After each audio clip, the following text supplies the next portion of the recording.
Hello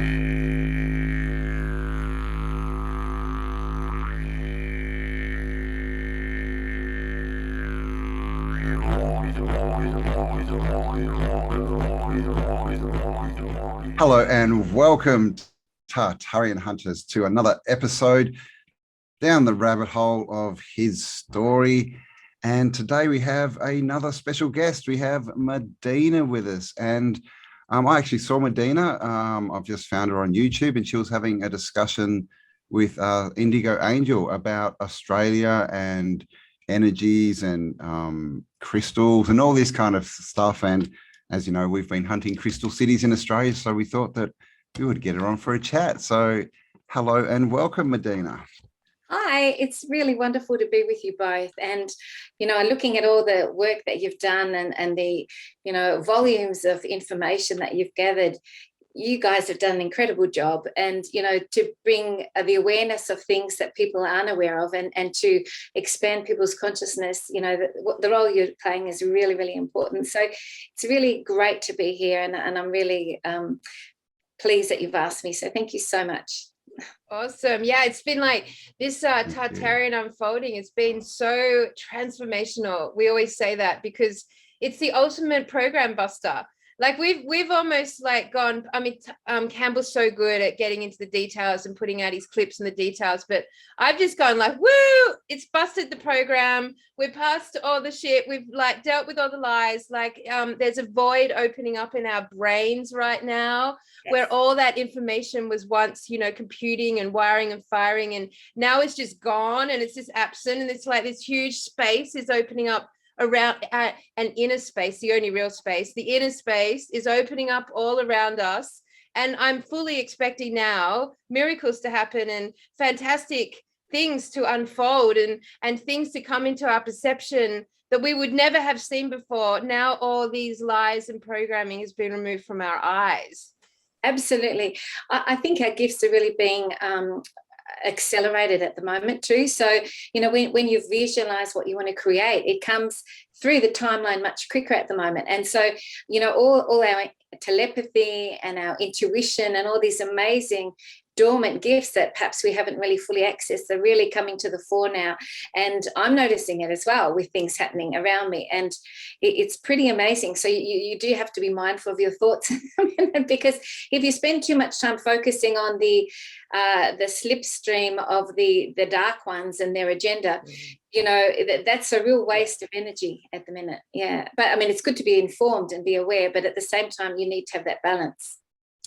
It is a dance, isn't it? It's a fine dance. Cambell and I was talking about that last night because we're really aware that this is all an illusion. Like we're really aware that we're paying witness. We're actors in a movie, and that it's already been won. We've already won this script. Like we're very aware of it. At the very same time, by the sheer like the consequence of being one of these actors in this movie is that we're in a state of reacting and acting. Literally, we have to act. And so when we come up against, say, yesterday's issue with the Indigenous in the Northern Territory, we want to react. We want to act out against it and take an impulsive action. And that's just as important in this 3D illusion, I guess, to reclaiming our sovereignty as it is to understanding that we are actually in an illusion and we should be in a state of non-action. So it's a really fine line. Yes, yeah, it's discernment, isn't it? So when do we actually act and use our passion to shift the paradigm, and when do we sort of tap into our spiritual mastery of non-attachment and rise above and stay centered? So it depends on the situation and what you're going with. And yeah, like you say, it's a dance. It is a cool dance. What are your thoughts on it, Cambell? Yeah, we've just got to go inside, don't we? And find that gap in our thinking rather than reacting to things. We need to sort of take in the information and then think, rather than being in this reactionary sort of state. That's so. And then we can make decisions and do something that feels good. We can go, hey, does this feel right? Is this from my heart, or am I just being led. Yes, because when you react, you're going into like an automatic, subconscious, unconscious sort of reactive system. And so you don't really have a lot of control over what you're going to do or say, because you haven't been able to process it. So it's really important often when people do something and you want to react, to step back and take that minute to mindfully, consciously determine the best way of reacting. And sometimes it is to step back and do nothing, rather than that immediate jerk response that's often the wrong one in that moment. Well, one thing JCK always goes on about is if you're in a state of reacting or acting, then do it with solutions. You know, like we're in this time, like don't just react and have this big emotional wobble. Like actually like take a step that's sovereign enough that you're providing a solution here, big or small, that there's something you're adding to this movie, because we are all in a state of co-creation. Like that is our magic. So if we're going to be affected by the movie, and we're going to have those moments where we forget that we're actually in a movie, and you know that this has already been scripted, then like at least contribute to that scene a solution or something that provides you with resolution or hope or joy or love, and I'm not talking spiritual loftiness now. I'm not just saying love light will fix a day, but really like find something. I mean, I have a really strong love for nonsense. So I'm really big on, I would term myself the master of nonsense. I'm very big on bringing nonsense with, so of course Tartaria just like suited me down to the ground. I was like, fucking yeah, everything I thought was real is fake, and everything that was a fairy tale is real. This is my world. So have you looked at the Tartarian information much? Yeah, I've had quite a look at quite a few of the videos. It's just so much of a volume there of information. But yeah, I love to be able to think beyond the square and to step out of our what we've been taught, and to expand myself in that way. There is such a thing now as basically just wiping the slate clean and then re-looking at absolutely everything in a completely different way, or otherwise just being open to seeing everything completely differently, and being not too much in ego that you're unable to recognize where you were perhaps duped by the whole system, and not allow that to sort of be in humility with that, and be able to move forward in a more conscious way of the truth of, and the truth of course is unfolding all the time, and it is quite a individual thing as well, depending on your perspective. But yeah, no, wonderful information that you've been offering people about all sorts of things. Where do you start? Where do you start, Cambell? Where do we start again? Always start at Star Force. Yeah, he always starts at the Star Forts. Do you know about the Star Forts? Star Forts. Well, not a lot. No, I wouldn't say I do. No, Not a lot. Not he. I mean, and this is the thing we're finding. You go. Yeah, go ahead. No. Yeah. I was just going to say, we're finding this stuff all over, the realm now, that it's always been there. We just didn't know it was there. It's hidden in plain sight, all this kind of stuff, right? And now we're wondering what it was and what it did, and it's clearly massive infrastructure telling us that society hasn't always been this way. It was much different. So it's very interesting. Yes. I think things like Atlantis and Lemuria and places like that are really fascinating to tune into, and if we can't find the information on the physical, because a lot of it's been lost and hidden, we can tune into it on the inner. I mean, I do meditations, for example, where I swim with dolphins, and I go into this beautiful pearlescent crystalline castle underneath the water, and there's the Hall of Records, and you can go in there and there's all the information of all time in there, and you can go into libraries that have all books that were ever written, and then there's beautiful healing rooms in there, that all the advanced technologies there, and you can go and do a healing. So these incredible I'm getting a lot of energy as I'm talking to you. So these incredible resources that we can tap into are the information within our in our field, and we do have all universal knowledge within us and consciousness within us. So it's just re-tapping into all that.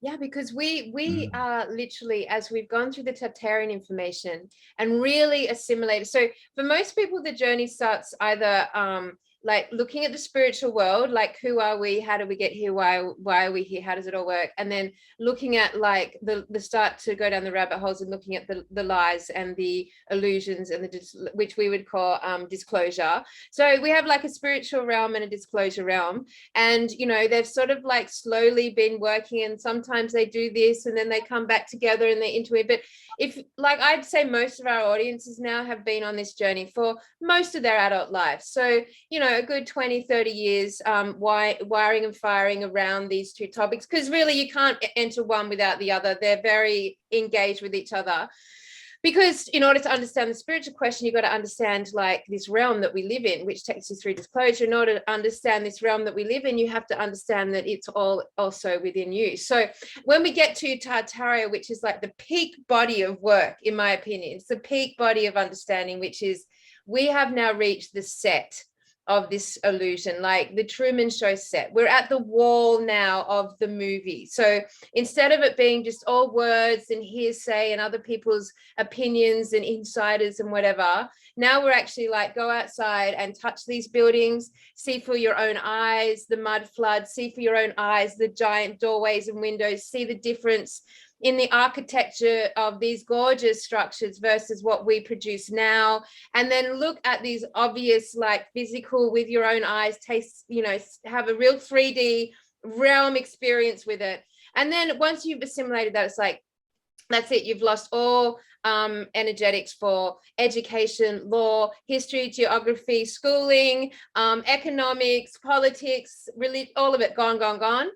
And then you have to start to look at the question that when we talk about things being hidden in plain sight, because this is like Tartaria is the most amazing thing that's been hidden in plain sight. Like it's literally been in plain sight. And then the last bastion on this whole realm is the fact that, in fact, it is us that has been hidden in plain sight. It is us that's been hidden. All of that knowledge, all of that history and understanding, all of that spiritual knowledge, all that gnosis is within us. Like as you speak of going in with the dolphins under the water into the Hall of Records, that is the capacity of every human being to access all knowledge through all, because time doesn't exist. So all knowledge now, accessible now in all ways to us individually. And I think that's where, I mean, seriously, like physically, tangibly where we sit now, not a lofty concept over here, but like it's right here. Yes. Yeah, I think we have to recognize that we are made up of so many star species. I think there's 22 different star species that we're made up of. And so all the knowledge from all the whole cosmos and all those star species is actually within our genetic coding. And so that's why we're so incredibly important and special, humanity, because we have this combination of DNA genetics that allow us to tap into this incredible wisdom, knowledge, empowerment. And that is why there's been such a push for, our enslavement and to suppress us, because we actually do have this incredible potential that is so people got no idea how much we can actually activate that. All the, what do they say, the junk DNA is like 80% of our information. That all that is the incredible gifts that we have been unable to access. So it's always makes me laugh when they say junk DNA, because sort of thing, another inverted reality, another inverted truth.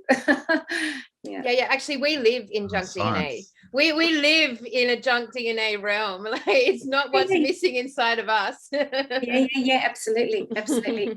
Yeah. So Science loves to prove that things don't exist, doesn't it? Everything's black matter. 98% of everything's it just doesn't exist. It's black matter. Junk DNA. Yeah. It's just ridiculous. Yeah. Sorry, go ahead. Yeah. I was going to say, so part of the Tartarian concept, so just to like give you a parameter of where Tartaria sits with its ideology, is that the earth is flat, that there's no space, that we actually have a firmament over us that is essentially surrounded in water above and below, that stars are not physical bodies, and that our which is really interesting, because as we work through disclosure, obviously all of us have worked through the ET alien. I've always referred to myself as a starseed. I've always had that connection. So from the Tartarian perspective, it would be the vocabularies of those two worlds coming together would be the realm instead of the planet. It would be flat and not round. It would be, instead of say aliens, we would say multidimensional consciousness. And that the idea of space is actually inner space. It's the space that's within us, and the access to these multi-conscious DNA strands and this multidimensional consciousness that is assisting Earth right now, because we're definitely being assisted. Absolutely. And I think this is a really interesting conversation, because a lot of the Tartarian and the truthers and the spiritual light workers are still working out the vocabulary around what is this realm and how do these understandings work here within this parameter. So yeah, I think it's a really good conversation to have, because I think a lot of people have. I can see Cambell. Go on, Cambell, get it out. I can see you've got something to say there. Yep, I've got something to say. Yeah, good, go, let's talk. I've got a client actually the other day that said that she was living another life simultaneously, and she was mindful of this other life that she was living on the earth plane at the same time. So it was in Asia, I think, and she described it to me, and so she was fully aware of this other lifetime she's living at the same time she's living the lifetime in which she was talking to me. And that will develop more and more, that simultaneous consciousness where we have this awareness. And I think that's really fascinating, because I think those types of gifts are becoming more and more prominent now with the energies and all the light coming down, and the ascension of Mother Earth and the ascension of humanity. Excellent. Go on, Cambell.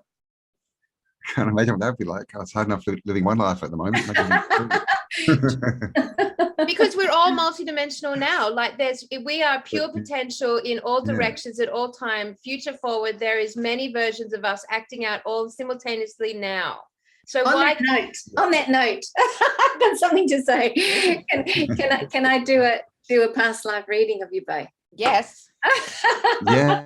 Definitely. I thought that ties in with what you just said, Kelly. Yeah, cool. Okay, so I'll do Kelly first. So I'm just going to tap into your field.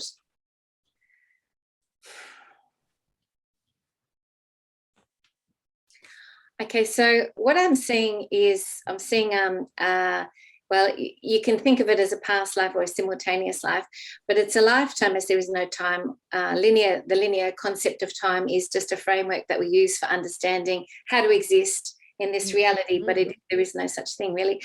So the past life I have of you is of it's like an Italian mother with an extended family, and she's like is it called like a nonna or something like that? But she actually loves cooking for all the family. It's a huge family, big extended family. And she's always having these big gatherings of all the family, and she's looking after them all. She's very nurturing.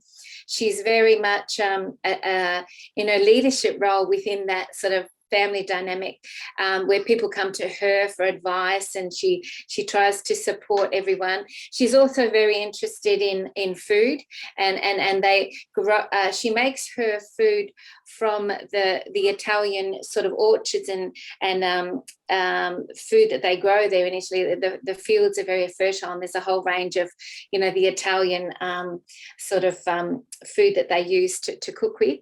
And so she's very much into that, and she sees cooking as a way of nurturing everyone around her as well. And she puts, her love and her energy into it. And she's a little bit bossy,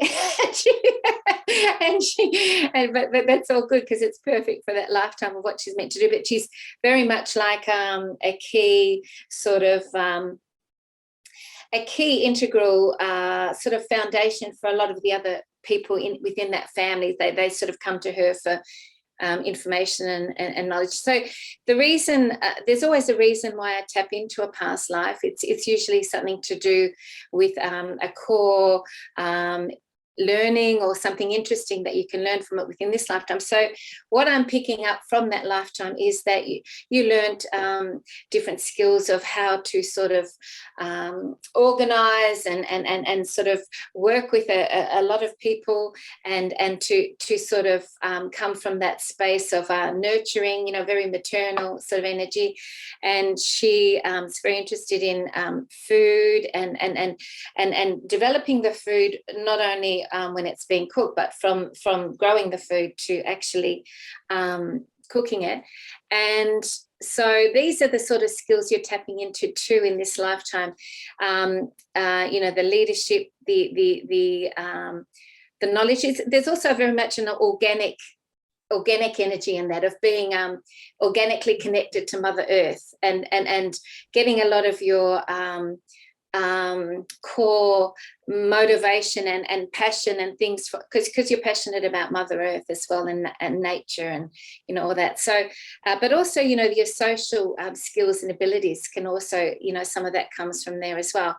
And so that's that lifetime. Well, yeah, Wow. that's interesting. So I champion regenerative agriculture this lifetime. Like, a big part of my work is to do with healing the heart of our food chain. And we actually founded and run the National Regenerative Agriculture Day.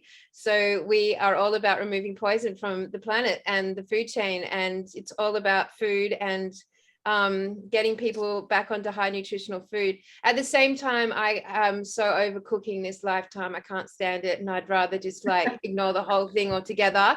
But I must have done it to death in the past, so that I go so on. But yeah, I mean, food definitely, as far as my heart with the earth and my connection to the earth and the hardiness of helping others understand how important it is to heal our food chain, because as we poison our food chain, we actually decline, our pineal gland actually shrinks, and then our ability to use our imagination declines, which to me is the biggest tragedy on the planet, and also the biggest trap for the human being, since we're here to be creator gods, and without our capacity to imagine the unknown and make known the unknown, we're not living our true mandate here. So very accurate. Interesting. I can't imagine being an Italian nonna, but I definitely connect to the idea of healing food and really helping a lot of people wake up, because they haven't connected the dots there, especially between the fact that they're championing for getting the glyphosates and the toxins out of the food chain, but at the same time willing to put the jab into their body, made by essentially the same people for the same reason. So that's doing my head in a bit with my regen ad audience, but not here. Here we can all be on the same page. So awesome, man. Cool. Thank you. No. And what you say about imagination too, I mean, it's again the gift that humanity has been given with this facility to imagine. There are other civilizations where they weren't given that gift, that ability, and so this is another aspect of humanity that's incredibly important. And when we visualize and utilize the imagination, it grows. It's like an ability that gets bigger and bigger, and that's exactly what we're wanting to do now, because it's all about birthing the new earth and the new reality. And so if ever there was a time to tap into that imaginative faculty, and you can do it in so many ways. You can do it with cooking, with painting, with singing, with whatever, but just for people to be able to really continually build that ability is really powerful at the minute. Yeah, make some shit up, people. Come on. Come on. All right, go. Let's do Cambell. What are you going to pull out? Okay, I'll just This is fun.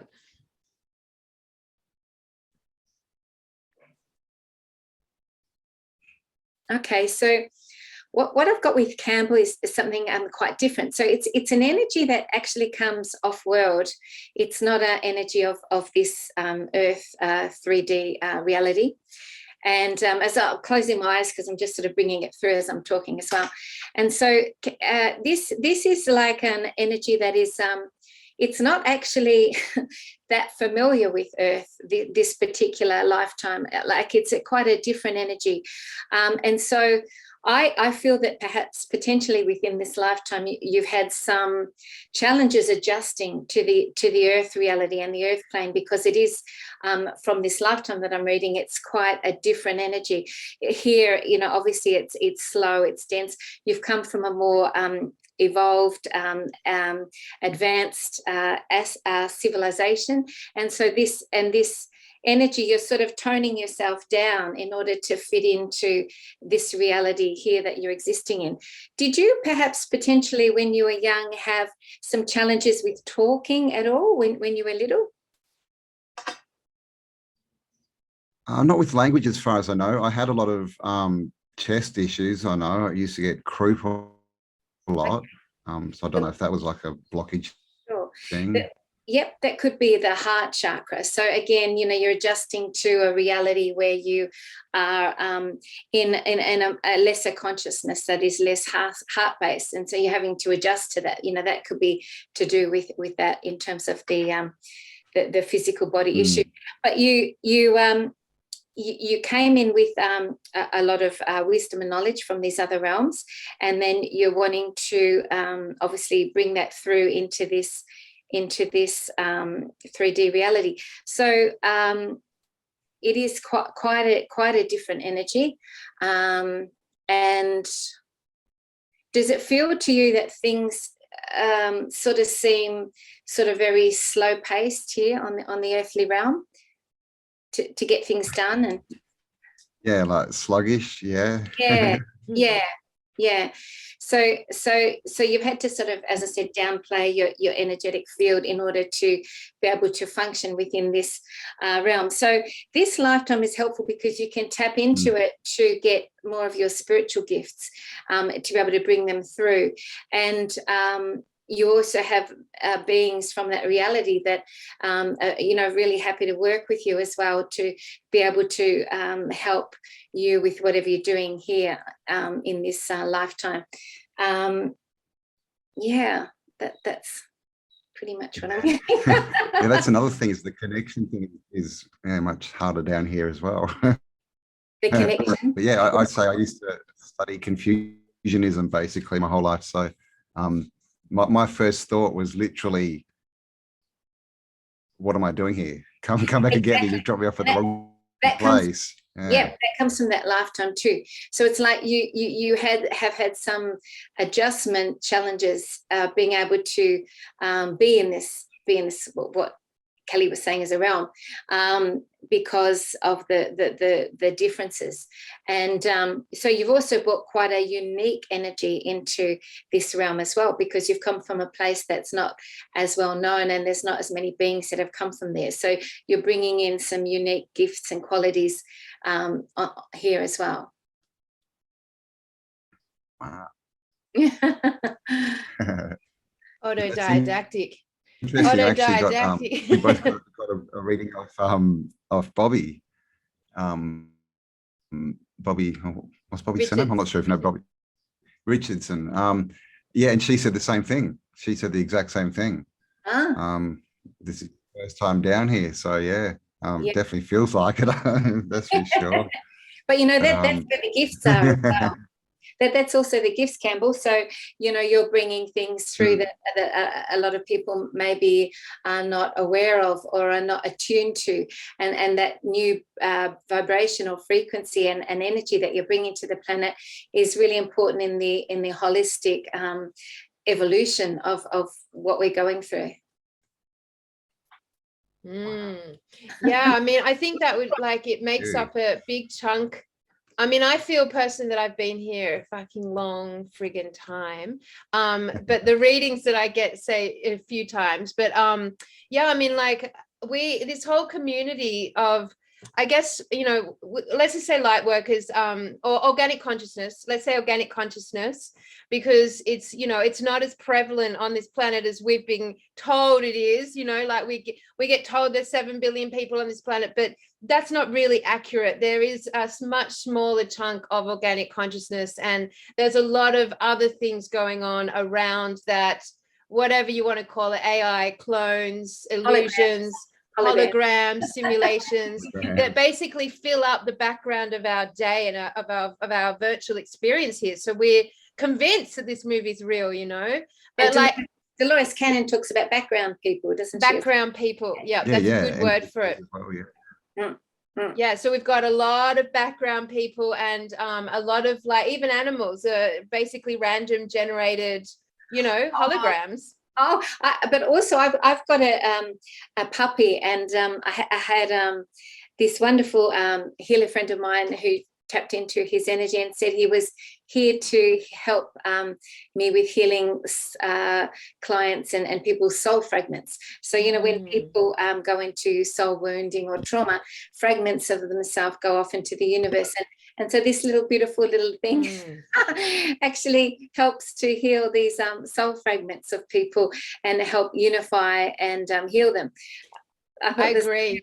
Yeah. Look, I think that animals are in the same predicament as humans. There are a section that's organic consciousness that are going through their process of contributing their total conscious soul energy. I mean, hello, our pets are like the biggest counselors on the planet. And we, you know, and we've got so much amazing connection with the beasts of this plane. But then if you look at sort of the background beasts of the plane, like the flocks of birds that randomly get generated, and we've seen a lot of videos now coming out as this matrix starting to collapse, where, you know, people are taking videos of birds have just stopped in the middle of the sky, just frozen in mid-flight, like the computer's glitched.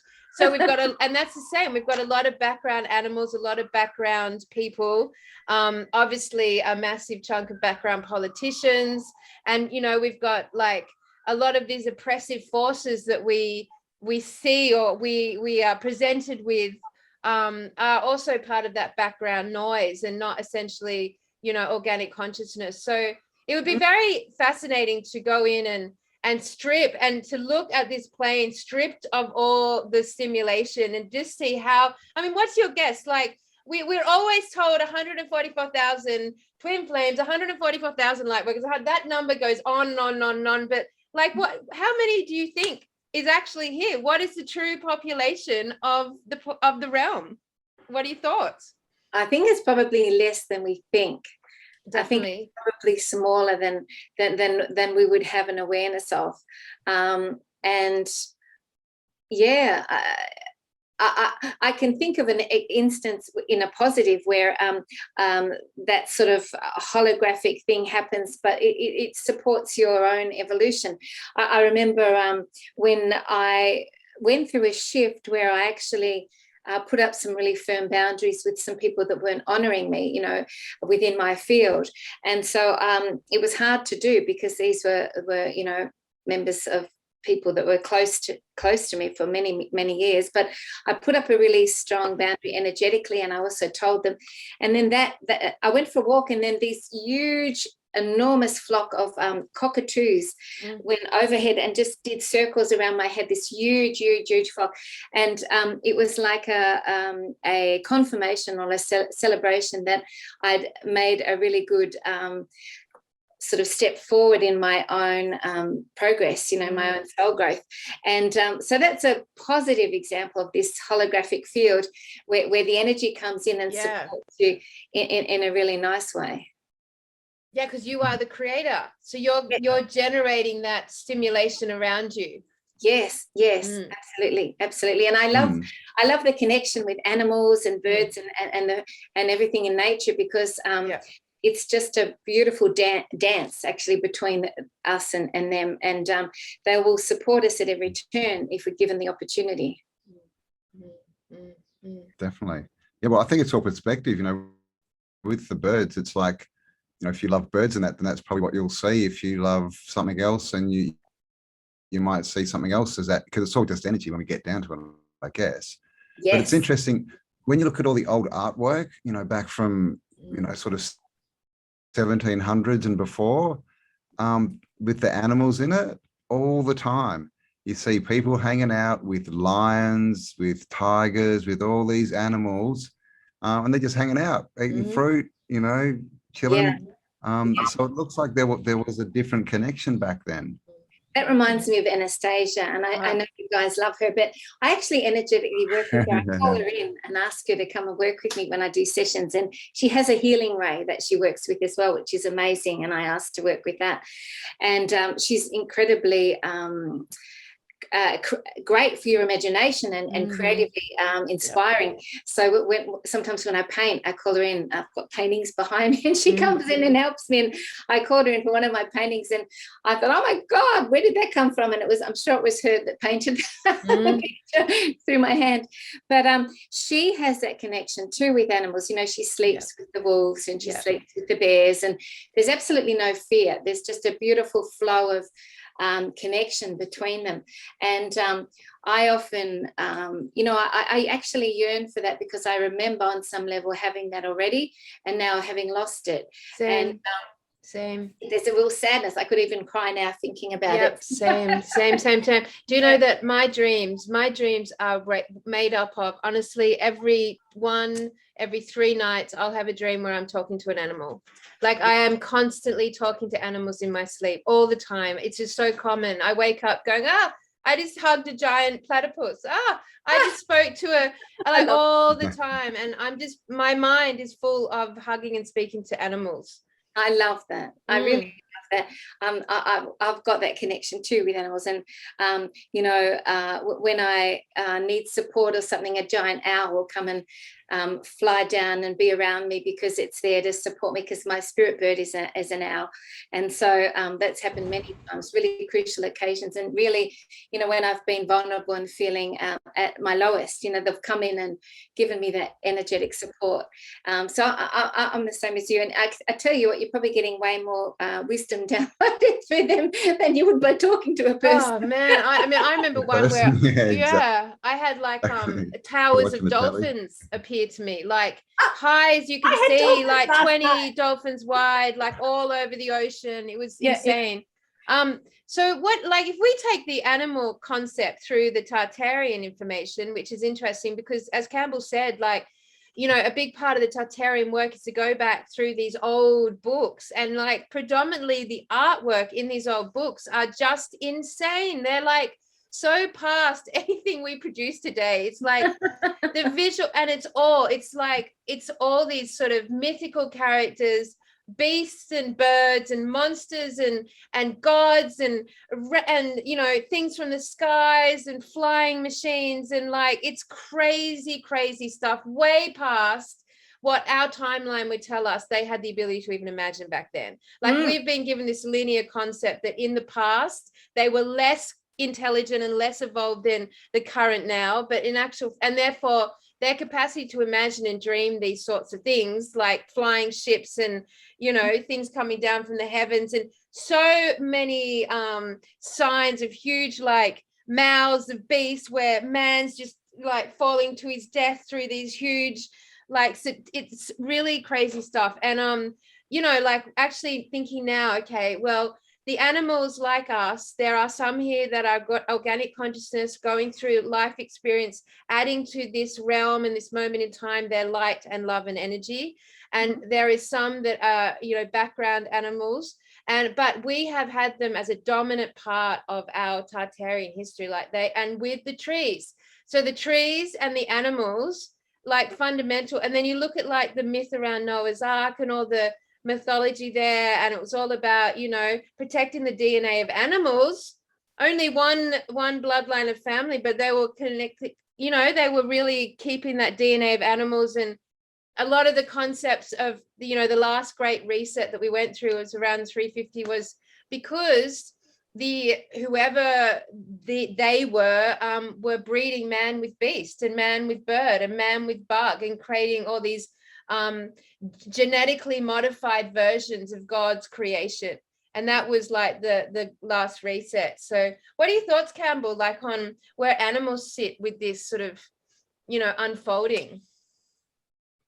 Yeah, I mean, the cryptoids, we've got the books of it all, and we hear about that in the Bible, of course, the fallen angels, and they sin against, beasts and fish and bird and all this, which is genetic manipulation, because it also says that man is born with sin, right? So I think that sin actually means genetically manipulated. Yep, same. And so with the animals, I mean, they've just, whatever, the parasite, it's trying to create its own creation, right? It's got no connection. It wants to be God of its own, bad quality, low pixel creation. Yeah, B-grade movie. And that's what it's trying to do.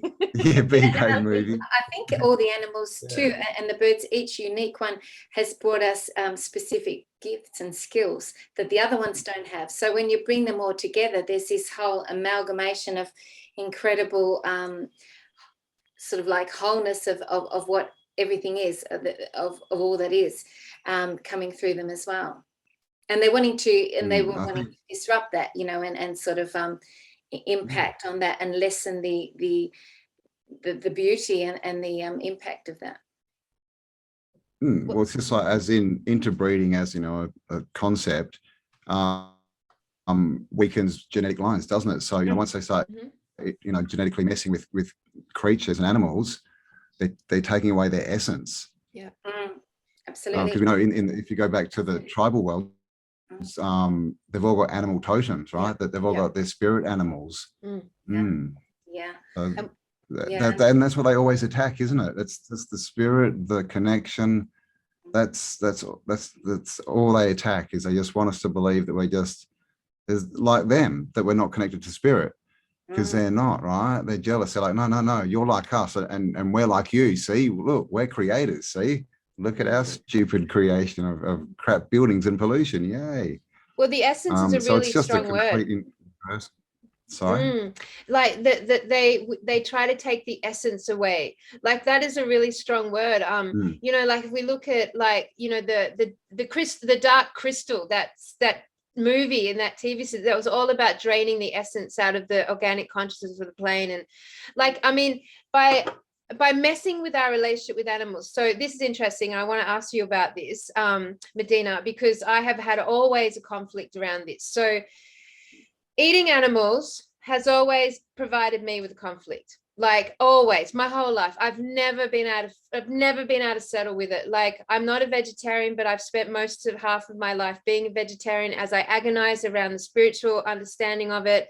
I can't comprehend, that these beautiful, I know, very soulful and very conscious creatures are meant to be our food. At the same time, I acknowledge that our bodies now work best on that food group, that there's great ways of producing that food, as in regenerative, organic, lovingly and kindly, and then there's terrible ways. But it's been a debate. But my point is, and I think a lot of us have that same debate, the point is that our connection with the animal kingdom, going through our spiritual traditions, our tribal traditions, and our historical understandings, come down to the fact that when we are in relationship with animal, our hearts explode. Our hearts are they explode out. They burst. Like when you're like being kissed by an animal, you can't help it. Everything about you tingles, and you're wiring and firing with love. When you're loving your pet, if you ever got the amazing gift to sit with a lion and to sit in companion and relationship with a lion, right? You would just, your whole being would be overwhelmed in this gushing joy of. So close relationships with us and animals brings out the absolute best of our hearts. So of course they've absolutely attacked and destroyed and given us this false program around the idea that animals are going to attack you, animals are going to hurt you, you have to keep away from animals, they're dangerous, they're deadly, they're in the wild, they're wild animals, they hunt, we have to hunt them, we've got to kill them, stay with and you can have a dog and a cat. They're sort of like, here's your dog and a cat, but everything else is out of bounds, be in fear. Like, what fuckers? Because our relationship with animals is just like heart explosion. Hello, Joshua always was seen sitting with the animal kingdom, the entire animal kingdom around him, all the artwork. Absolutely. So I totally agree with you. There's nothing else like a connection with animals to open your heart chakra. And and that is exactly why it's been suppressed. And also that feeling of man is superior to animals, so we can think less of them. That's the same program, but in a different way. But I think to really sort of nurture and develop your connection with animals, even if you can't do it in the physical, to visualize, in meditations, connecting with animals, and might be a different animal each time, or a different bird, that they are wonderful ways to build connection. And then the physical environment will respond to you. I mean, I've had dolphins swimming around me lately, and really obviously connecting with me, right where I live, and swimming up to my house, basically.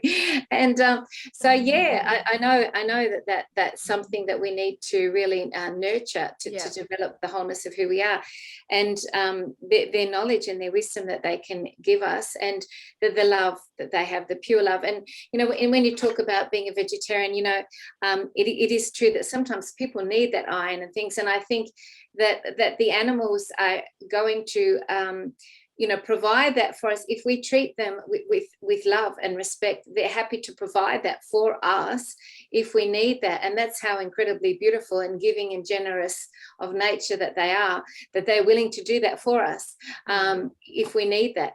And so it's all about how we relate to them. I just think that they're just so special, and to be really, mindfully, consciously kind in all our thoughts and all our interactions with all animals and all species, even I don't like mosquitoes, but everything else. Do you know that mosquitoes, get this right, most people don't know this, I'm going to tell you something amazing about mosquitoes. This is gold, right? This is the best gold of the whole show. So mosquitoes, everyone can't stand mosquitoes. Why are they here? What are they here for? They just irritate. Right? When I found this out, I was like, get fucked. So mosquitoes are the one insect that has a beak on them, the only beak that is able to pollinate the cacao tree. So mosquitoes are responsible for chocolate. Oh, really? Get fucked. Can you believe? There you go, Tartarian Hunters. That is a freaking illusion breaker, program buster for you. So mosquitoes are the ones that have the beak. They're little like suckers that drive us crazy, pollinate the cacao tree, which gives us cacao, which gives us cocoa, which gives us chocolate. Hello. So that is what mosquitoes do in the regenerative world. Oh, well, I thought you were going to say that they irritate. Their purpose is to irritate so that we can meet that irritation and we transmute it. Well, that's a very esoteric version of mosquitoes, but no, I'm just like, would you choose to have no mosquitoes and no chocolate, or mosquitoes and chocolate? Basically is the choice you're being given. I just think that's a classic Tartarian paradox there. And isn't that it's so interesting, the dualistic world that we live in, that sort of paradox is, because it's the two extremes, isn't it? It's perfect paradox. Yeah, well, Bobby said a really good thing about the vegetarian question, and I keep asking it because I want everyone's thoughts on it. Is that the animals provide a service to us, and in that way they are able to continue to take rebirth and evolve their spirit and soul as well. So there is a co-partnership relationship there. But fucking hell, guys, if you're going to eat meat, like, you know, we are here as the leading edge thinkers on this plane, the leading edge consciousness, and what we do with our food habits influences the future of the eating chain here on the planet. So if you are going to bother to eat meat, like, do it the most beautiful way you can. You buy your meat from farmers markets and community gardens. You get it from regen farmers and organic producers. You do not buy it from Coles or Woolworths. You do not buy it from the supermarket. You pay that extra couple of bucks, because what it means is that your meat has had a beautiful life. They've been given the quality environment to be in, and they've been like killed humanely and with no pain. So it is so important that Tartarian hunters understand that not only does the nutrition in your food impact the way you're able to consciously think about things, problem solve, and imagine, but also how your body is coping with all this stress right now as we go through this ascension event. But also you're setting precedents for your future generations of how we are going to manage our food chain on this planet. And right now it is fucked up, guys. It is so royally fucked up. It causes so much stress and torture and torment to our beautiful beasts of this plane, and it is our job here to actually stand beside them, as we chose yesterday to stand beside our elders. It is no different to me. If I was standing next to either you or Cambell or a lion or a great kangaroo, it would be the same energetic signature to me. You know, we are not separate to the organic consciousness that runs through our animals. And I cannot wait. I cannot wait for the day where we speak to each other again, because that is going to be the greatest game changer on planet Earth. If we think it is happening, and if we think we've got an issue assimilating and dealing with the human trafficking and the darkness of what disclosure means, I tell you what, when you stand in front of an animal and it speaks to you, you're going to feel the shame of hundreds and hundreds of years of our treatment. Like, there will be nothing that breaks your heart more than having communication with our animal kingdom right now. The innocence there. Whew. And the fear, the fear that they hold if they're killed in a way that's not ethical, and then that goes into your field, and again that it goes. It's like a cycle that goes round and round the earth again. So you want to break that cycle, because there's dualistically there's love and there's fear. You can't be in both at once. So we're really collectively wanting to transmute all that fear from the planet so that we can move on to our next level, fifth dimensional ascended realm. So if you're keeping to regurgitating all that fear all the time, that's the last thing that we're going to do. Absolutely. Especially fast food as well. They have the massive factory abattoirs, and what they do is they build them on ley lines and nodal points to create bad energy. And I'd also mention milk. If you saw the state of the cows they get milk from mass dairies, you wouldn't touch that stuff. Like, it's just full of, I don't know, fear and agony, It's, and they steal the babies. I won't go into it. They need the babies to get the milking cow. It's just, it is so traumatic. Why do you think they're still giving milk? Yeah. It's disgraceful. It's all consciousness, isn't it? So we're going through an evolution in consciousness now, and it's desperately needed in order to shift us as quickly as possible. We're starting to see different ways of being, so that we can see the error of our ways, and that we can see that all those things in the past are not in alignment for how we want to go forward. And that's why everything that's happening now is such a gift, because it is pushing us at the greatest warp speed into a different paradigm. I mean, and like the other thing from like this nefarious programming that we've been under is that everyone, the cities are so great, come to the cities, everyone live in the cities are so exciting, it's where all the energy is, where all the convenience is, and like and it's wrong. This programming that we've undertaken over the last few hundred years is so wrong. Like, humans need to be on the land. Humans need to be in connection with nature. I am a farmer. Humans need to be on the land. Why do we need to be on the land? Because we need to have our feet, our souls touching the earth.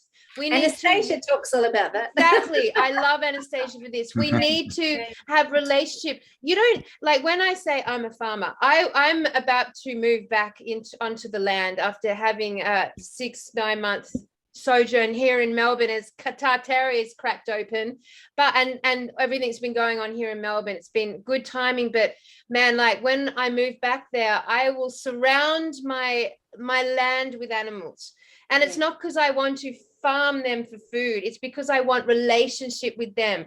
I want to be immersed in their energy field. I'll be surrounded by trees and nature and the sun and the seasons, and all of the things in my environment will be alive and real and of God's creation.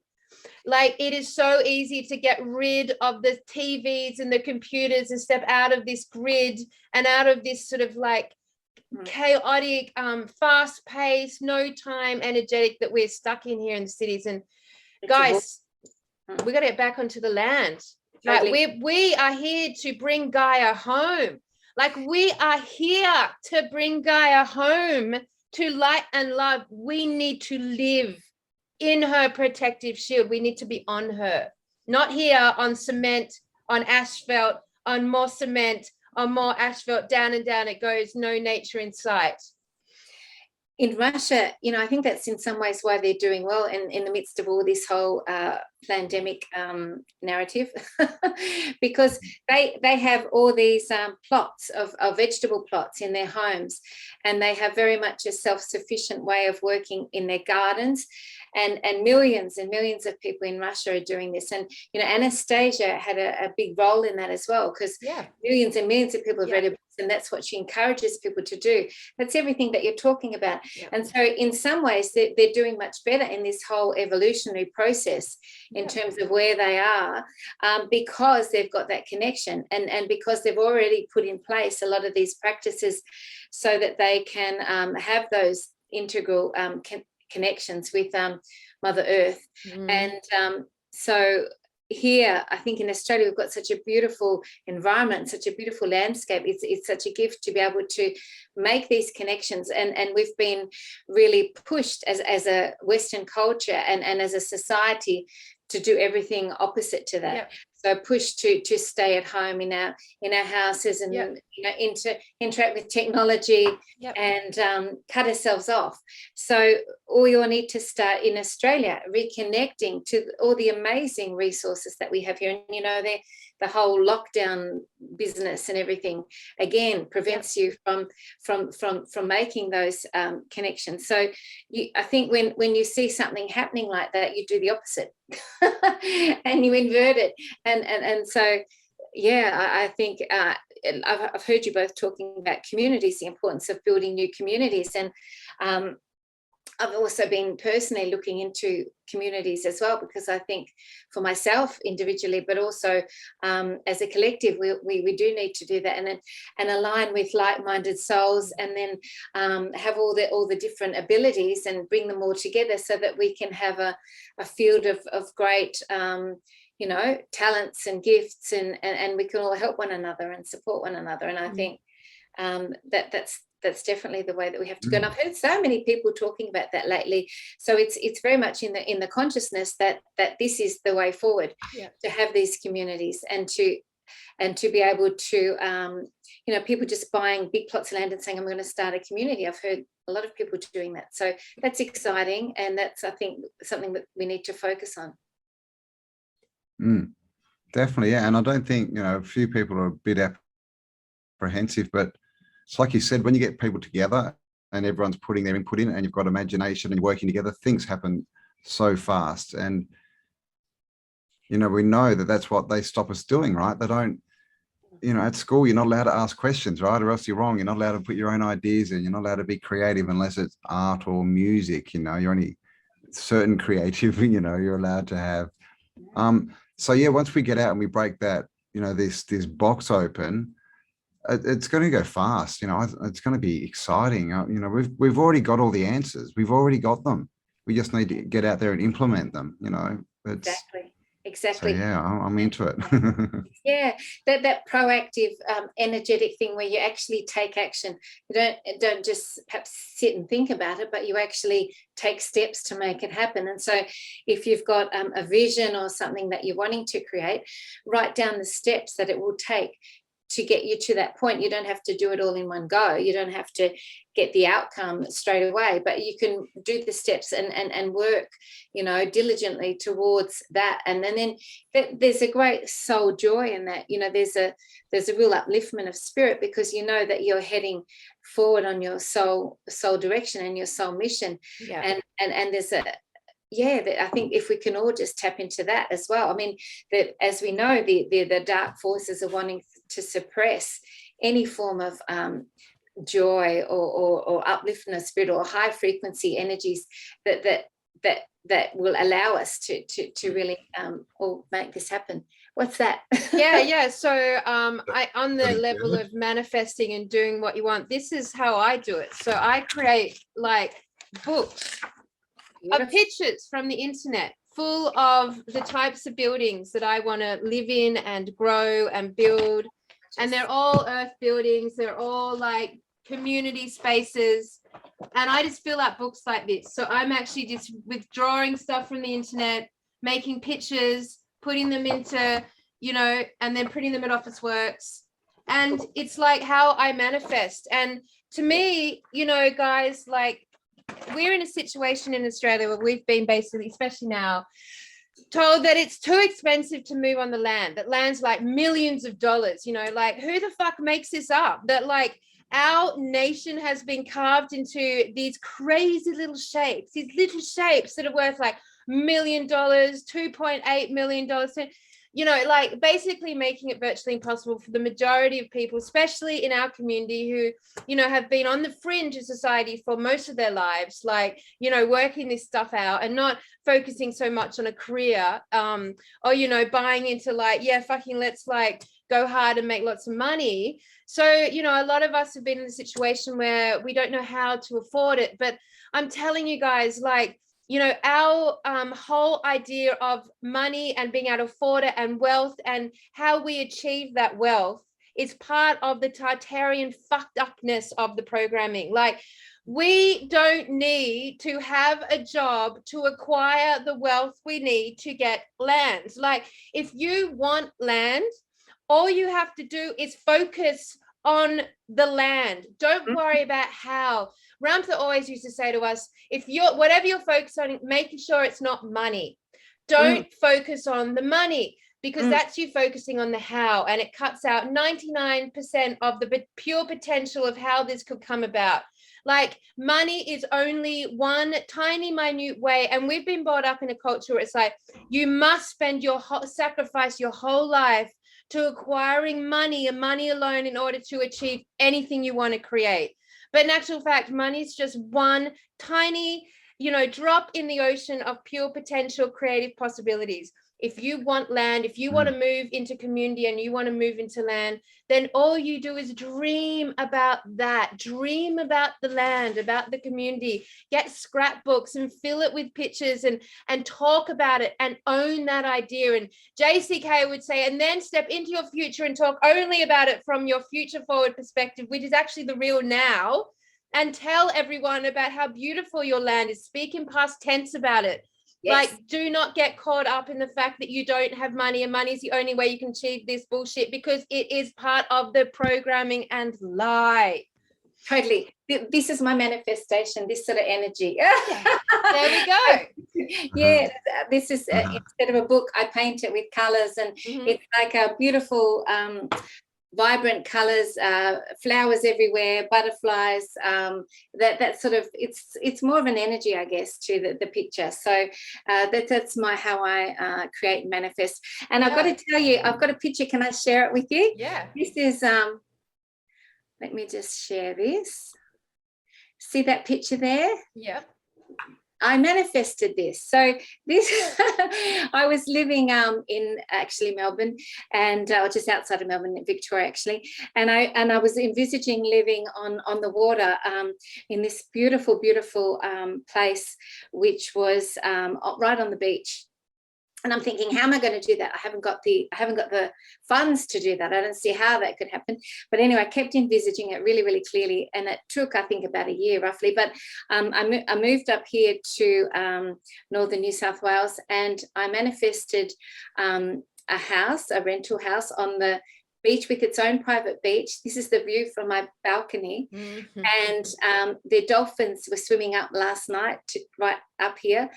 This is to this view, and this was something that I never thought I could manifest. The gardens are Hawaiian landscaped, and we're surrounded by 3 beaches, and it is completely stunning. So, you know, I never thought that I'd be able to do that, and that was pure manifestation. Magic. Yeah. You look like you're in Tweed Heads. Ah. That's where I grew up. I grew up in Tweed Heads. Oh, really? Oh, yeah. That's interesting. It's so beautiful. I mean, all the waterways, and it truly is stunning, especially coming from sort of a fairly dry landscape around, you know, regional Victoria. So, yeah, I love it. Yeah, it's so, I mean, that's such an excellent story, because it's so important. We really have to bring this home to our audience, that do not focus on the how. Do not focus on the how of manifestation, because you'll only focus on money, because that's part of the programming. That is the entire programming. That is the enslavement. That is the original intention of money. The seed intention of money was to enslave. They took the slaves and they traded their freedom for a thing that they could then purchase things with. It was always intended to enslave you, but at its deepest black magic, it has intended to enslave your manifestation. It is intended to enslave your pure creative force. We should be, and our future now will be that we can manifest instantly. That is our absolute potential. Absolutely, right? So right now, we're just in this sluggish process within our brains of figuring out that if we can get our brains out of the how, because the how is connected with the fear and the stress and the limitation and the fact that you cannot do it. And actually, like, no, it doesn't matter how long it takes you. If this takes you 6 months of hard slog, good news is that as the timelines are speeding up and we're in the quickening, and Tartaria has deprogrammed all of you, and your brain is really empty right now, like quite literally, if you want to move onto the land and you focus on it for a couple of days, a couple of weeks, you'll probably be there so quick.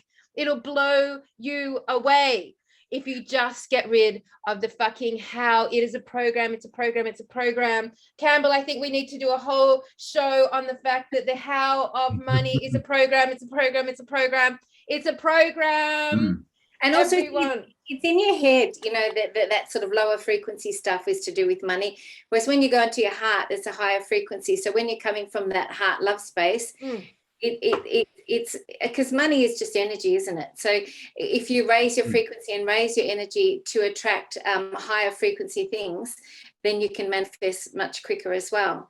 And also the other thing is we think that we can manifest with smaller things often, because we think there's a difference between small things and big things. I remember one year when I was going, I left a very unhappy marriage, and it was coming up to Christmas time, so I was feeling a little bit miserable, and I really wanted a Christmas tree. I didn't even have a Christmas tree, and I'm driving along and I'm thinking, please give me a Christmas tree. I need a Christmas tree. And there was a garage sale just on the side, and I stopped off, and there was the most perfect little crystal tree that actually was a fiber optic one, and it lit up with all different colors and everything, and it was exactly what I would have, you know, wanted for Christmas. So you know, we can do it with smaller things, but then when we think, oh, I can manifest a huge community, that's too big for us, and we perceive a difference, but everything is the same. There's no difference in what you're manifesting.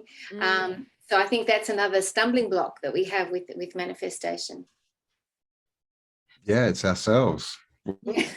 We stop ourselves doing everything, really, don't we? Yeah. By believing the lie, believing the script. Yes.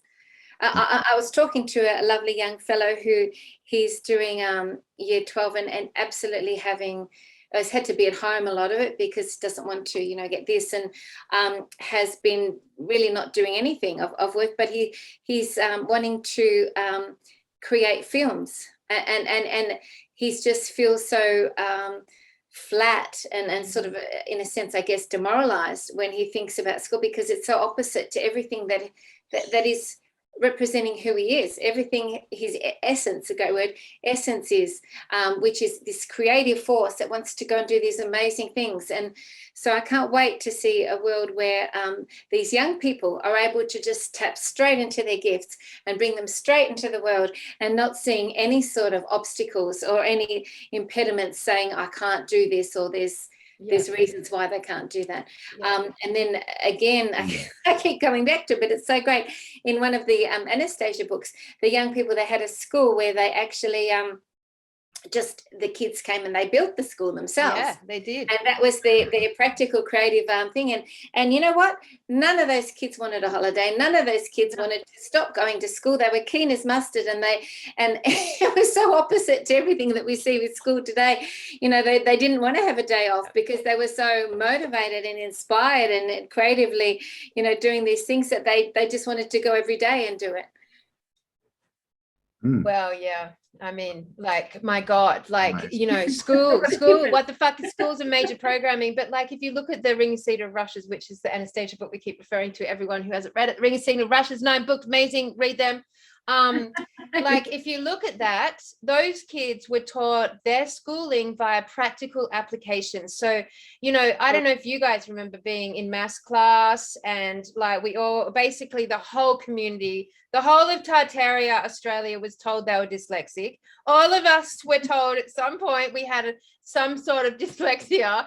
And basically we were taught the gibber gap, like maths is gibberish when you go to school. Like, it is ridiculous. Like, you have a sister with 10 brothers and 2 of them have brown hair and 1 has 9 eggs, and you're going down a path and you pass 5 cherry trees and how many chickens? You know, like, they're so dumb. Whereas if you like go, you know, when I put myself on the farm for the first time, and I knew nothing, like, I actually had to learn how to build. And when I learned how to build, I actually understood maths for the first time.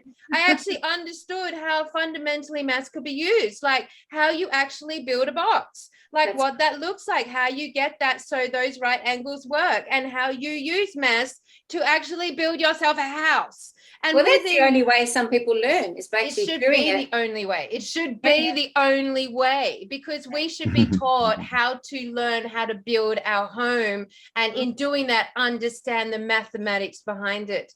But of course, our education system is stripped of all that. We get taught, I don't even know if we get taught about money ever at school, but we never get taught how to use and save and allocate our funds so our that side of us is in order. Like, that was I'm talking about money being bullshit, but if we look at our culture right now, you know, just me this year, I'm 44 years old, decided, thanks to like an amazing like little crew around me, we're like, break your bank system up into, you know, 12 different accounts and put $20 into each one every single week that you get paid, so that you've got all the things you need sorted and constantly in a state of order. Whereas we normally just get paid, we have one account and all that money just sits there in that one account, and we don't even know what's going on, and we just spend our food money, our grocery money, our rent, our blah, blah, blah.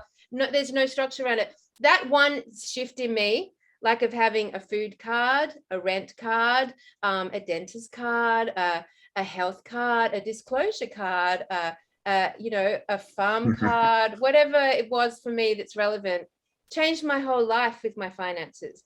But 44 years, and I had to do a course. Like, we should be taught that when we're 10 years old, getting pocket money. Oh, they're not wanting to empower us like that. No. Yeah, exactly. They're not going to give away the rules, how to crack the system. Yeah. I mean, put $20 away every time you get money when you're a young person, like, and that's your structure. By the time you're our age, you won't have to ever worry about financial situations ever again. Now, maybe this is old 3D information now, because we're about to move into a point where that enslavement is fucked off completely. So agent. But it's never too late to start new systems in your life. And you know, we're in this state right now where all of us are having to deal with a lot of quick, decisions. We are all having to deal with changing our life in some direction. A lot of us, almost all of us, will make a move at some point now or soon to move onto the land. All of us at some point are going to make a move to be around like-minded people, to be in communities. If you haven't had the jab, you're being ousted from the cities anyway. You can't access any of these services. You actually want to be around your people. You want to be in those spaces. We are all going to be in a perpetual state of changing a lot of things in our lives right now. And, you know, like, so don't feel limited that you've not started any of this, like, and you're, you know, you're 44 years old like me, and, you know, we're stuck in all our habits and ways. Like, we are in a state of flux right now, Tartarian hunters, in all ways. Yes. Well, what's age anyway? It's just a number. It doesn't mean anything else. All age is completely different to that anyway. But don't attach to all that stuff. Absolutely. I Very always good point. like 22, whatever. I don't care what people say. Very true. What is fuck is age? We didn't even know. We don't know how old we are. Exactly. We didn't even know what date it is. Time doesn't even exist. That's right. So the other thing I was going to say to everything that you're chatting about, there was that concept of being a Renaissance person, you know, where you're actually really good at a lot of different things simultaneously. And you know, I write books, I paint, I make music, I write it, I do healing things. So I'm trying to tap into different range of things that are for me fulfilling and satisfying, but it's not a one-dimensional thing, because it makes life so much more interesting, and it's also actually really good for survival when you can do a lot of things. And I think that concept of being a Renaissance person is a fantastic one. I really like that one. Yep. So bring that back, I reckon. Well, that was true in the Tartarian realm, wasn't it, Cambell? Like that Renaissance multidimensional beauty was, you know, just exuded out of the Tartarian realm. Yeah. Yeah, definitely. Now that, of course, they've tried to, you know, demean that as well. It's no longer a Renaissance man. It's he's just a jack of all trades. You know, it's like now it's looked on as he's not actually qualified as anything. You know, where this person, he's a mechanic. He knows he's qualified in one thing, but he's just a jack of all trades. Where the jack of all trades is the smarter person. He understands all the connections and interworkings and everything. So and he can survive much better than the mechanic. And you see that, and this is the thing, left school early too often. You know, so and they train us up so that it's hard to go live on the land, because if you're just a mechanic and that's the only way you make money, well, you've got to go live where there's cars, right? Yes. But you know, if you can build and grow food and do everything, then it's a different story. And you know, now it's all the supply chains are breaking down, so you won't be able to build cars in the same way, because you won't be able to access the parts to build them. So therefore, you, in even more ways, you need to have a range of abilities and skills that you can offer the world in order to be able to go forward in this new energy. And that's what's exciting. There's all these new, I don't want to say jobs or careers, but all these new skills are going to be needed. You know, we're going to have all these things. So that's how people can you know, how we can change, you know, build the new earth. How we can create more value and give it out is to work out what needs to be done. We know it doesn't work. Now let's figure out what's going to work going forward. Are we going to need to be creating our own engine parts, you know, to keep cars running, our own fuel, our own energy, our own everything, right? A lot of those things haven't actually presented, I think, yet. You know, some of the areas that we'll be going into, because we haven't got into that energy yet. So, and young people think, oh, I don't know what I want to do or whatever. Well, it doesn't matter, because the new energy that you go into is going to present a demand for whatever, and then there'll be new ways of dealing with it that we just have no concept of now. Absolutely. And like, we've got this situation now where, I mean, we're so versed in like this stuff behind us. I mean, like, you know, like there's so much beautiful artwork in the Tartarian consciousness. It's still busting to come out, where people are starting to like us introduce the visual imaginations of what we're like talking about. And it's one thing with our work with Cambell and I, we really actually like to get the artwork engaged with this. And you know, there's so many things now. We're still looking at a big, huge, I mean, I don't know how many people even know about Tartaria, maybe like, you know, 1% of all of us at the moment, but, you know, eventually that's going to explode out. And as that does, like those new solutions, those new genius ideas, those new imaginings are going to like burst through to respond to this void that we now find ourselves in. Like, what next? Because we are all energetically asking the question, what next, universe? What next? What next? What is next? How do we do this? How do we all live on the land? How do we all move into intentional communities? How do we build a intentional community? What is an intentional community? How do we do it with sovereign law? How do we grow food again? And we're all asking these questions. So as we ask these questions, the energy has to bend to our desires.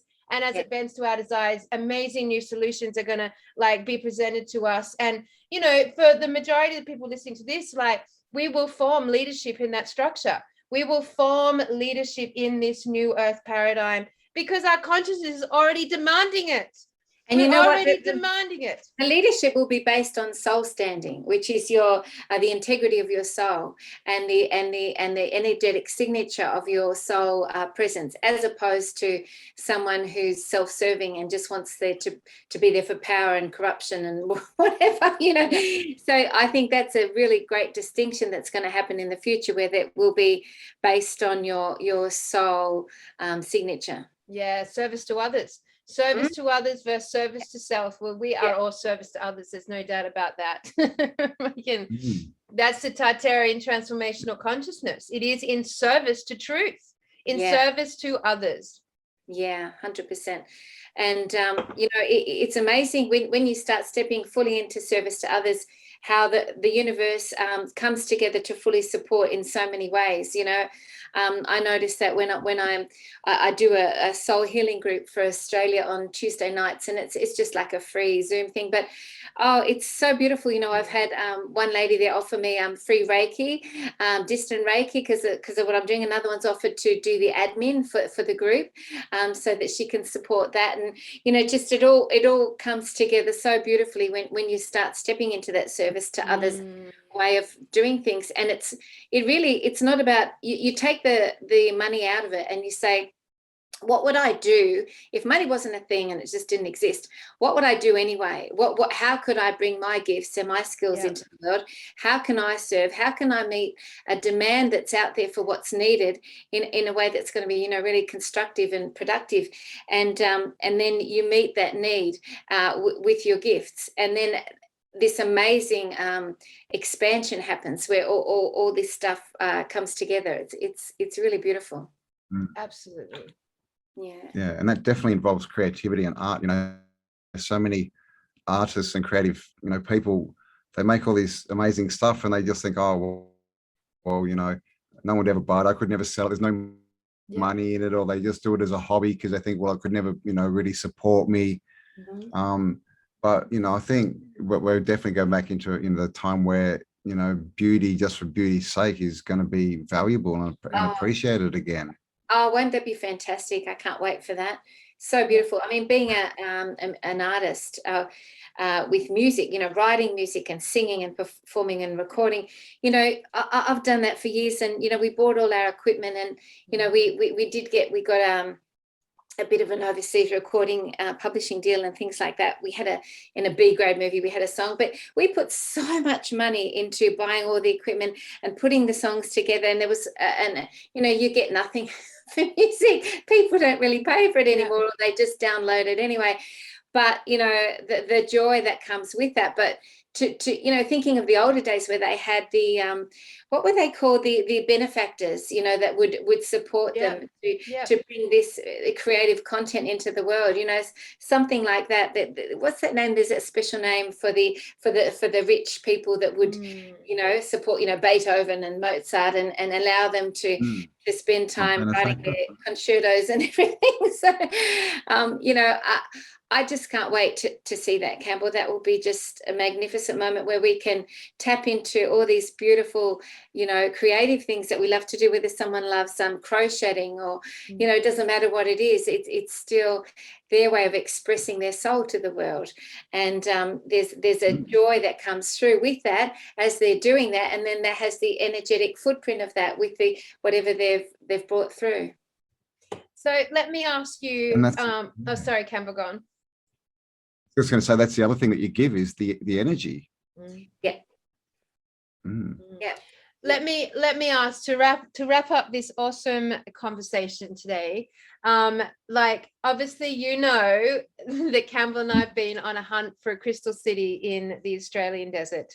Yes. And I would love to know your thoughts on that, what you've picked up on that. We've been looking at an ethereal idea that as the veils have been falling apart and have the matrix and the programming, that potentially there is some extraordinary crystalline cities. We're using the word crystals, but that's just sort of like a generic metaphoric name for the idea of there being cities in our country, in our continent, that we haven't been able to see before, and potentially they are going to become known to us. Well, I think that Australia is such a beautiful land that we definitely would have crystalline cities here. And I visualize them as like a pearlescent aquamarine type, those beautiful shimmering crystals that have all the sort of metallic rainbow colors in them. That's how I visualize them. And I think, you look at somewhere like Pine Gap, which is one of the greatest facilities for the deep state, that base sort of in the center, in the heart of Australia. And there is always a dualistic polarity thing happening where the opposite is also in that space as well, because that's how the earth plane has been. So that crystalline city energy would be there around there as well. And of course we have Ayers Rock there as well. So that would be there. And then they've got that to counteract that energy in that same space. So that's the way I look at it, because we've very much been based, they've been based on this dualistic, polarizing sort of way of working with the earth, the dark ones have. So yes, I see it there, and people can tap into it through envisioning it and visualizations, and then the more that we do that, the more it will come into the absolute sort of right in front of us, into the physical realm, so that we can connect with it in that way. Amazing. I love that. It definitely feels, we absolutely agree that there's a polarization going on, and an equal opposite that has to reflect the nefarious evil of that Pine Gap area, that we've been told that the desert is completely void of life, that it's completely empty, yet it's made up of red sand, which is indicative of usually what is massive civilizations are built from in the Tartarian understanding. And, we've been really told this story that Australia is dead and void. And so if that's what they're saying, we have to acknowledge that most likely it's absolutely the entire opposite, of that.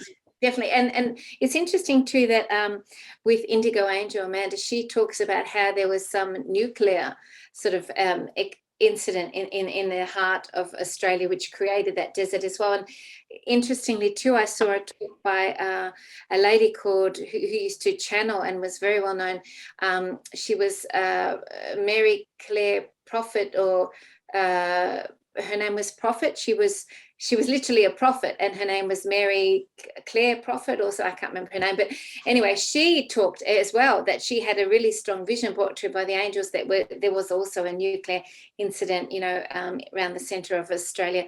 And I haven't heard this. This. Yes. I'll send you the link. It's very interesting, and you can put it under the. But she also said that one of the reasons why Australian people were so sort of. They're sort of stuck, and energetically there's a trauma there, and she said the trauma came actually from that nuclear explosion that happened in the heart of Australia. And so there's a deep-seated cellular trauma that we're all holding as a consequence of that, as a soul memory. That makes so much sense. And then this is why you see unfolding at the moment all this sort of difficult, sort of excruciating, unfolding of all the dark, nefarious plans that are coming out in Australia and everything. Because also to do with this, because it's part of the soul memory and the cellular memory of this land and the people. And you compare it to, for example, I don't know, Mexico, where it's such a different experience right now on the earth plane, and that sort of explains it. And the other thing that I would say to that is that we also can give ourselves a pat on the back for manifesting here in Australia at this time, because there's a certain level of spiritual mastery or soul mastery in order to be here and to be chosen to be here in order to transmute all this dark stuff that has been here in this particular region. So I think that if we honor ourselves for that as well and say, well, I'm a soul that's chosen to be in this country at this time because I'm supposed to transmute this and I have the ability to do that, Fucking love that. We have to cut that and put it at the front of this podcast, Cambell. Like, oh my God, I actually want to talk to you way more about this. I've got Bobby coming in right now to join us for a little bit of an end catch up. But like, okay, so the concept that there was a nuclear explosion here in Australia, it makes total sense because everything's been annihilated and turned into sand. The sand is red, which means it was a red civilization. And we've got collective trauma, and we've got one of the most nefarious undergrounds in the entire world right in the middle of it. So obviously only the surface of this civilization was destroyed by a nuclear bomb, and underneath is still apparently completely wired and fired. And then they went underground. Yeah. Live underground.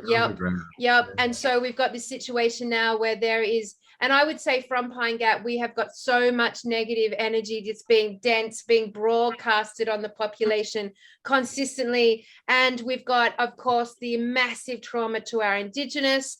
And of course, now we've got the massive trauma to our sovereign law keepers. And right this week, that's being replayed.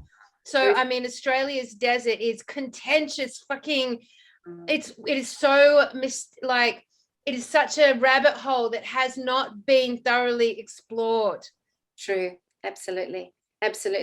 And I think it's really helpful for people in Australia to know this, because they're thinking, why is all this happening? There's always a reason. It's not just an accident that we're having one of the most challenging birthing processes here. And, I think when you're aware of that, it starts to make more sense, and it helps you actually deal with it as well, I think. Wow. Well, good morning, Tartaria hunters, because this was the end of our podcast, which is now at the beginning. So I'm going to say good morning to you and welcome to a really fascinating conversation with Medyhne here today. And you're going to have such a good ride with this one. But exploring the idea that there's been a nuclear bomb let off in Australia is something I think we're going to can keep going with now and actually really get engaged in this conversation. But I'm going to say we need to conclude this podcast now, because we've got some people joining us right now to join Medyhne in another conversation. So you have been amazing, my friend, and thank you so much for joining us. What an absolute pleasure. Your energy is so light and so beautiful to interact with and have these sorts of conversations with. Oh, it's been so beautiful chatting with you both as well, and just really want to honour you for the work that you're doing. And I love chatting with you anytime. I could talk for hours, but yeah, definitely get you back. Yeah, sure. Thank you. Yeah, thank you so much. All right, guys. Well, you have a lovely weekend, and we will speak to you again next week. Go hard, Tartarian hunters. Stand strong, stand firm. You're amazing, magnificent, smart, intelligent community. And we are so honored that we can call you our friends and our family. So go and enjoy your week, and don't you dare give up, because this is an illusion and a movie, and you are the main actor in all of this. Well said. Yeah, we got this. And thank you everyone for all your support to Cindy. That was amazing. And as you know, the campaign for Cindy was stopped by GoFundMe. So we have found another platform, and we're just setting it up, and it should be launched in the next couple of days. So yes, Pat yourself on the back. Have an amazing week, and we'll talk to you all next week on Tartaria Australia.